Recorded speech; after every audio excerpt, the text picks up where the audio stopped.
প্লেটে একটু তরকারির জন্য আমি কাঁদছি, আমার চোখের পানি পড়ছে।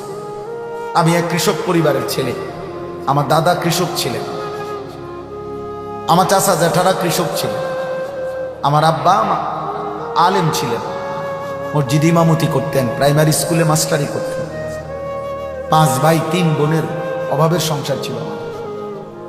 খুব কষ্টকর ফ্যামিলি চলছে। আব্বা 8 জন ভাই বোনকে পড়ালেখা করাইতে গিয়ে অনেক কষ্ট করছে, অনেক কষ্ট। এক প্লেট ভাতের প্লেটে একটু তরকারির জন্য আমি কাঁদছি, আমার চোখের পানি পড়ছে। গুনে গুনে চলতাম। বড় ভাই হিসাব করে দিছে 2টা পরোটা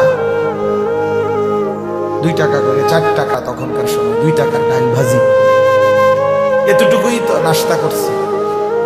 মন চাইলেও কোনোদিন এর বেশি, কোনোদিন কিছু নিতে পারি না, ঠিক 6 টাকা গুণা। এই জন্য আমি জনপ্রিয়তা দিয়ে করবো, মাকসাদ তো বুঝতো অনেক মানুষ জমানো, এটা না, এটা হবে কি দরকার?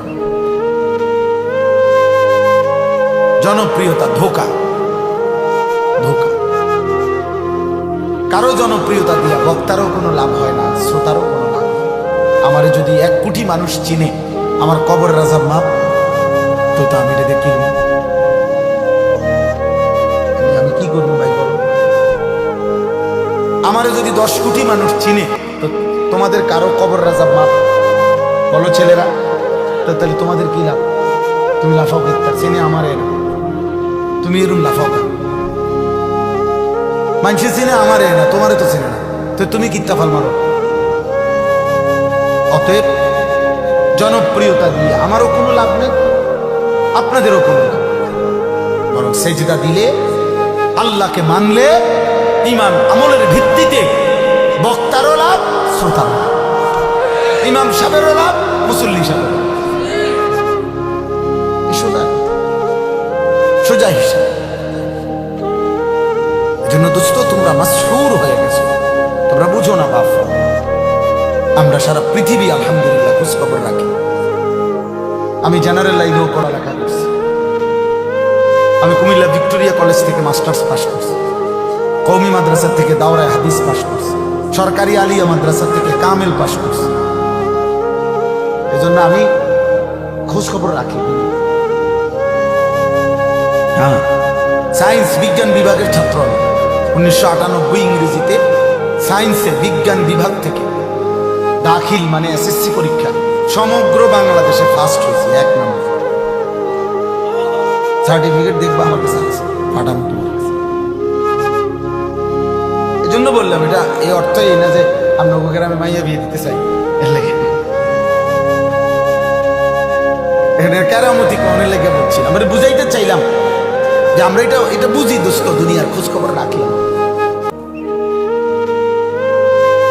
এই জন্য বলি আর কি, কতজন কত কিছু আমরাও সান্ত্বনা দেয়, বুঝা এতটা বললে ক্ষতি হবে, এই হবে, সেই হবে, ঝামেলা হবে।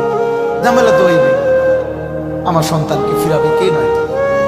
আমার চোখের সামনে আমার মুসলিম কিশোর যুবক সব চরিত্রহীন হয়ে যাবে। সারা রাত মোবাইলে নারী দেখবা, ছবি দেখবা, উলঙ্গ দৃশ্য দেখবা, কেমনে বাঁচবা? আগামী দিনে দুনিয়ায় টিকবা কেমনে, আখিরাতে টিকবা কেমনে?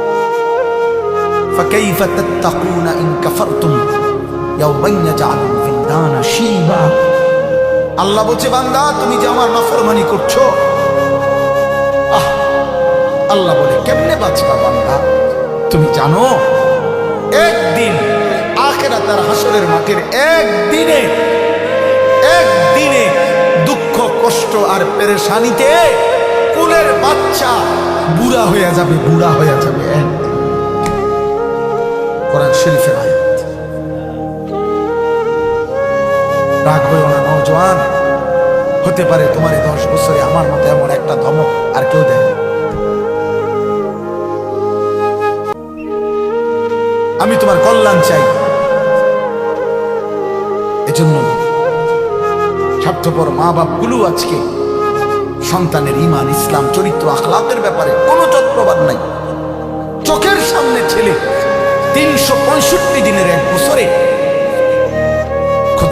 বছরে কোনোদিন ফজরের নামাজ পড়ে না, অথচ বয়স 16, 18, 14, 20, স্বার্থপর মা বাপ একটাবার চোখের পানি ফেলে না, এক ফোঁটা চোখের পানি ফেলে, বরং এমন অসৎ, এমন সারা রাত উলঙ্গ ছবি দেখতে দেখতে, এই বাপ, এই ছেলেরা বাপ, এই বন্ধুর কথা মনে করো। আল্লাহ নবী বলছে লা ইয়াজনি জানি হিনা ইয়াজনি ওয়া হুয়া মুমিন। নবী বলছে